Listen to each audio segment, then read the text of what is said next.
Bonjour et encore bienvenue sur ma chaîne. Je suis Dolly Lambamou Palace et mon thème d'aujourd'hui c'est la bataille des âmes. Dans une de mes vidéos précédentes, j'ai expliqué la différence entre le corps, l'âme et l'esprit, donc je ne vais pas y revenir. Mais aujourd'hui, nous parlons de la bataille des âmes. Pourquoi la bataille des âmes? Parce que je trouve que dans la vie d'un chrétien, il y a quelque chose de peut-être qu'on n'arrive pas à réaliser ou à comprendre. Pourquoi, lorsque nous acceptons Jésus-Christ dans notre vie, notre vie semble devenir une vie avec beaucoup de turbulences. Vous voyez? Avec beaucoup de zones compliquées, des montagnes, une vie de combat. Pendant que certains qui se disent, je ne connais pas Jésus, les gens qui vivent dans l'ignorance, leur vie semble être beaucoup plus paisible. Qu'est-ce qui se passe? Pourquoi la vie des chrétiens devient une vie, ou bien semble être une vie de combat à tout moment? C'est ce que nous voulons voir maintenant. Apocalypse 12, 12 nous dit ceci. « Malheur à la terre et la mer, car le diable est descendu vers vous, animé d'une grande colère, sachant qu'il a peu de temps. » Il a peu de temps, ça veut dire quoi? C'est-à-dire que le diable, il sait qu'il a déjà été condamné. Non seulement qu'il est chassé du royaume de Dieu, mais il est déjà condamné. Il a peu de temps pour vivre sa liberté. Vous voyez? Donc, la vie des chrétiens est pleine de combats parce que le diable est jaloux. Le diable veut se venger. Il veut se venger de qui? De Dieu. En essayant de faire le coup d'état au ciel, il a perdu la bataille, il a été chassé. Il s'est dit, je dois faire quelque chose à ces dieux ici. Et pouf, il s'est dit que ouais, il y a quelque chose de précieux que Dieu a. Et c'est quelque chose de précieux, c'est qui? C'est toi et moi, c'est l'homme. Dieu nous a créés à son image. Il a dit, créons l'homme à notre image et à notre ressemblance. Mais les anges n'ont pas été créés ainsi.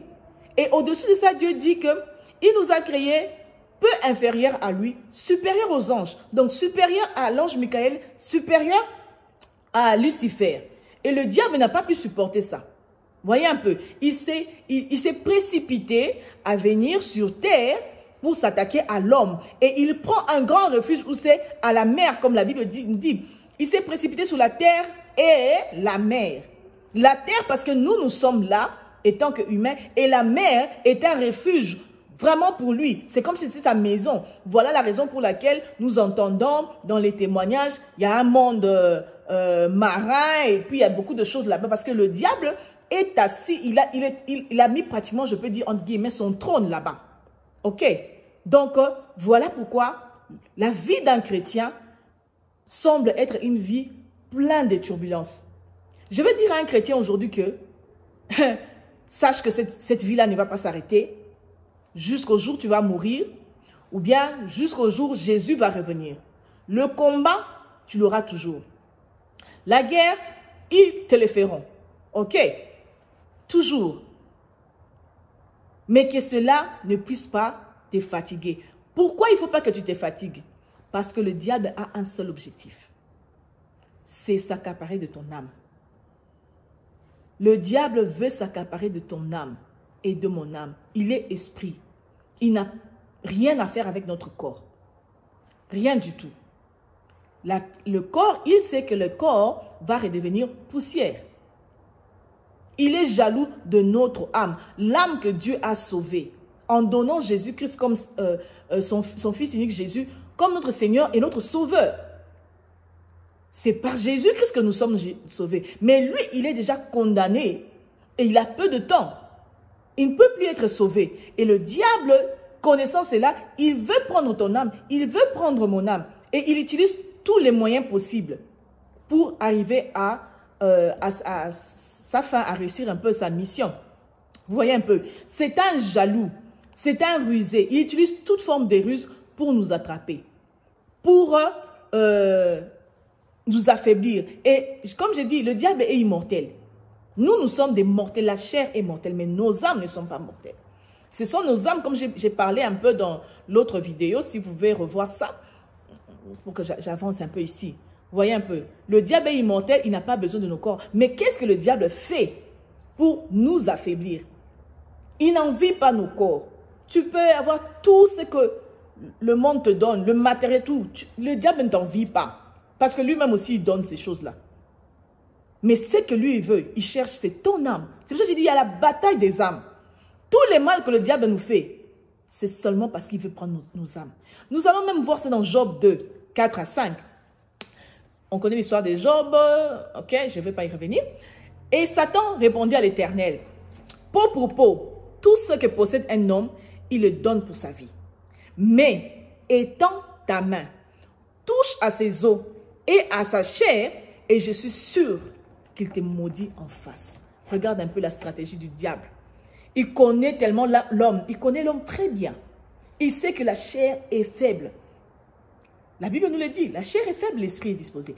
Le diable sait que lorsque le corps de l'homme est affaibli, l'homme a tendance à faire quoi? À faire du n'importe quoi. À être déboussolé. Vous voyez un peu? Voilà pourquoi le diable s'est attaqué à Job. Il a dit même à Dieu, peau pour peau, prends-lui tout, touche à sa vie, touche plutôt à sa chair, il va te maudire. Et c'est la stratégie que le diable utilise jusqu'à aujourd'hui. Le diable s'attaque à nous. Il utilise la distraction. Il utilise les maladies. Il utilise l'envoûtement. Il utilise tant de choses qui atteignent notre corps, notre chair, disons, pour nous affaiblir. La Bible nous dit quelque chose. Marchez selon l'esprit, vous n'accomplirez pas les désirs de la chair. Vous voyez, le diable, il fait de son mieux pour s'attaquer, affaiblir quoi? Notre chair. Lorsque ta chair est affaiblie, ton âme aussi sera affaiblie. Lorsque ta chair marche selon les désirs de l'esprit, ton âme sera forte. Vous voyez un peu, je ne sais pas si je me fais comprendre. Si ta chair marche selon les désirs de l'esprit, ton âme sera forte. Si ta chair marche contrairement aux désirs de l'esprit, ton âme sera forte. C'est à ce moment-là que le diable va t'avoir. Voilà pourquoi le diable aime que la chair, notre chair, soit contraire, fasse des choses contraires à ce que l'esprit veut. Si tu fais ce que l'esprit veut, quand l'esprit est Dieu, tu ne commettras point d'adultère, tu ne voleras point, tu ne feras, tu le fais, ta chair l'accomplit, ton âme devient forte. I don't know if I'm making sense here. Mais c'est comme ça. Et le diable, il aime toucher la chair, il aime nous affaiblir, il aime les ignorants, il adore les ignorants. Le diable adore les ignorants parce que là, c'est un terrain vraiment de jeu pour lui. Alors, j'aimerais dire à quelqu'un aujourd'hui que la persécution que nous avons, le combat que nous avons de la part de l'ennemi a un seul objectif, c'est s'accaparer de ton âme et de mon âme. Alors, ne lâchons pas. Job est passé par beaucoup de choses. Le diable s'est attaqué à sa chair, la lèpre, toutes les maladies possibles, la mort de ses enfants et tout. Mais la Bible dit que Job n'avait point péché. Donc, je vais encourager quelqu'un. Lorsque tu passes dans les tribulations, j'aimerais juste que tu te rappelles que le diable n'a rien à faire avec ta chair. Il vise ton âme. Alors, ne perds pas ton âme. C'est-à-dire que ne cède pas à ses envoûtements, à ses désirs, aux désirs de la chair. Je sais que les problèmes peuvent venir. Je sais que ça fait déboussoler les gens. Le diable utilise beaucoup de choses, les distractions, beaucoup de méthodes, les péchés, les forces des ténèbres. Vous voyez un peu l'envoûtement. Il met beaucoup d'embuscades sur nos chemins, la mort, disons les distractions morales, l'ignorance, la souffrance physique. Il fait toutes ces choses-là avec un seul objectif. Ton âme et mon âme.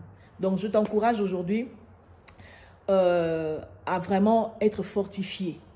Même si lorsque tu passes dans les combats, faisons un effort d'être amis à la parole de Dieu afin que notre esprit soit fort et que notre chair ne cède pas et que notre âme puisse être protégée, notre âme soit fort dans la parole de l'Éternel, notre Dieu.